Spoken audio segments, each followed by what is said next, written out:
জয় শ্রীরাম। তো আমরা তো সবাই জয় শ্রীরাম বলি। জয় শ্রীরাম বললে আমরা একটা কাহিনী মনে রাখবো। কী কাহিনী? চলুন আমি আপনাদের একটা কাহিনী শোনাচ্ছি।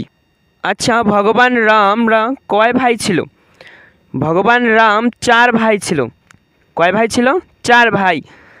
তো আপনারা হয়তো ভগবান রাম সম্বন্ধে জানেন।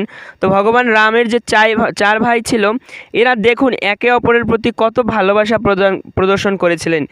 একে অপরের প্রতি কত ভালোবাসা ছিল, কত স্নেহ ছিল। এক ভাই তো সব কিছু ত্যাগ করে চলে গেছিল বনে রামের সাথে, এবং সেখানে গিয়ে তিনি দাদার সেবা করেছিলেন এবং সর্বদা নিজে না ঘুমিয়ে নিজে না খেয়ে দাদার জন্য খাবার এনে দিয়েছেন, দাদার সেবা করেছেন, রাত জেগে জেগে ভগবান শ্রীরামের চরণ সেবা করেছেন।